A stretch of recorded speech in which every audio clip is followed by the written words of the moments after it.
Hey, what's going on, fight fans? Hey, this is Coach D, the Wild Man, coming at you again with another episode of Coach D Media. Now, you know I do with Coach D Media. I talk about all things combat sports related, from the highs to the lows. All right, let's go ahead and get back into it. Today, we're going to talk about Demetrious Johnson.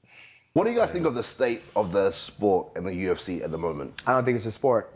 Ooh, hot take. Oh, Let's all right, go. hot take. All Yeah. right, let's Why go. is it not a sport? Okay, so when you look at, all right, Damn. It was What are ready we with doing that. here? He was like, because "Flake, it's a very hot topic, right? Like when I'm in the position, when I was in the game, mean fighting, you know, I win my title fights, go back home, train, get ready for the next one, fight the next number one contender. If that was deemed the number one contender. But when you truly look at the rankings, who dictates the rankings? Who is the number one contender, right? Like me and Michael at the time, we're gonna date this podcast, but when you look at it, like right now, as we're speaking, Ilia Topuria is ranked, what is it, number one at featherweight. Number three. Poirier. No, Ilia Topuria. Topuria, okay, Ilia I see Topuria that. is ranked number third at lightweight. As of right now, He's never fought in lightweight. But he's never- excuse me, featherweight. I Okay, apologize. see, yeah. Featherweight. And then I think number one is Max Holloway. And it's like Mobzar, he's 19-0. He's ranked number 4. How does a guy who's unfucking defeated in his whole entire career, he's won every single fight in the UFC, and he's not ranked number 1? Yeah. How does that not make sense? Do you mean who dictates the rankings? Who dictates the? And here's another one. How does somebody who came off a loss, like let's look at Steven versus John, how does somebody, if we have the stuff that's in place, like the reason why we have an interim champion is because when he comes back, he's gonna fight. It's like you're not even abiding by your own fucking rules that you laid in place, but this is gonna sell more people. It's like, is this a sport or is it a reality show where you're trying to? And the reason why I pick him for this conversation is that he made a very interesting statement that I want to explore. He said the UFC is not a sport. He said it's a reality TV show. He says what the UFC is doing with MMA is a reality TV show. It's not based around the sport, right? It's not based around rankings. It's not based around who's the best and who should get the top spots. It's based about who they want to be a headliner, who puts butts in the seats, who sells tickets, right? Who engages and creates entertainment and viewership. That's what it's all about. So all your top reality TV shows like, Love and Hip Hop and all these shows that get tons of engagement, right?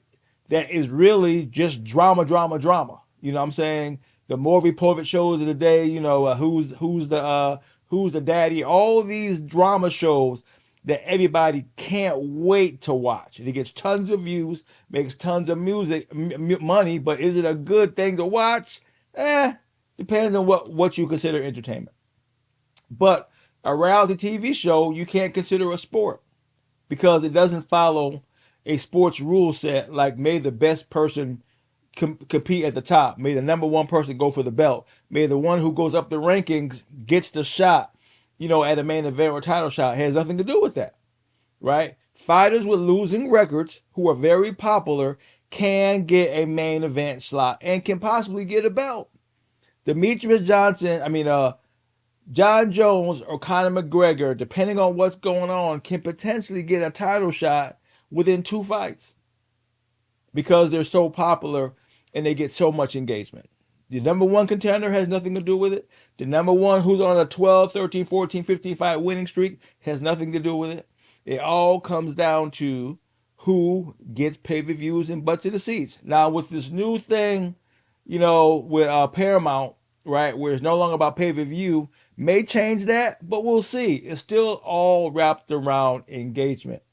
And that's what I was really found interesting about what Demetrious Johnson was saying, is because he has a personal take on this because it happened to him, right? When you look at Demetrious Johnson's story in the UFC, it shouldn't have been that way, right? The fact that it was that way is because somebody's personal view on what a fighter should get. Being under the contract of the UFC and Dana White, he can dictate what you get, right? He can get out there and do a whole campaign on why you're not great, okay, on why you don't deserve pay-per-view or why you don't deserve the main event, right? Unless you're able to sell him something that he can get into, right? Conor McGregor versus Nate Diaz, number one, was nothing but a Hail Mary for Conor McGregor. They needed somebody at the last minute, somebody who can possibly sell tickets, somebody who can give a little bit of buzz, right? That was Nate Diaz. Nate Diaz came at the last minute and turned that back and forth with Conor McGregor into one of the most iconic back and forths in UFC history. It will go down in the history books as one of the biggest upsets, not only in combat sports, right? Specifically in the UFC, but it was also one of the best back and forths when it comes to press conferences, backstories, give and take. It was some of the best. It's been clickbaited around the world. There's segments out there about their back and forth that will go down in history. They got millions of views. Okay? Right? But like I said, picking Nate Diaz, he wasn't the number one guy. He didn't go up the rankings, right? He wasn't an interim champion. He was none of that, right? They needed somebody at that time, and they turned it into something spectacular where they had a second go around who did almost just as good or even better than the first time as far as when it comes to the pay-per-view and viewership, that we're looking for a third all this time. Why it don't happen, who knows? Should it have happened? Yes. Will it happen? Maybe. Okay, but that shows you the power of engagement, the power of attention, the power of viewership, right? So that's what we got to look at. It has nothing to do with the sport itself.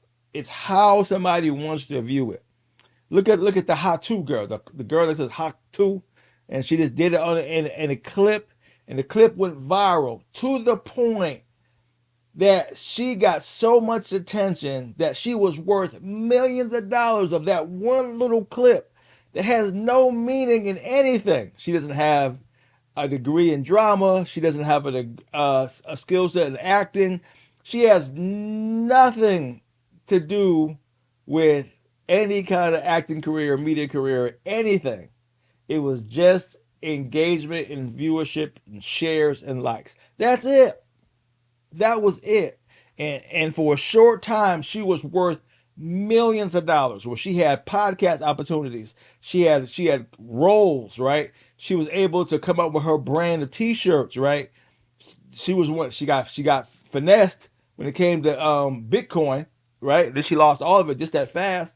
But she had all these opportunities. Look how many athletes, not athletes, I'm not even gonna say athletes. Look at all these people who just had a moment in time that everybody got on board with it. They became a big time celebrity just because of that, not because any skill in particular. And that's where we're at right now, to where anybody can be exciting and great and a big thing for doing almost nothing. So what does that say?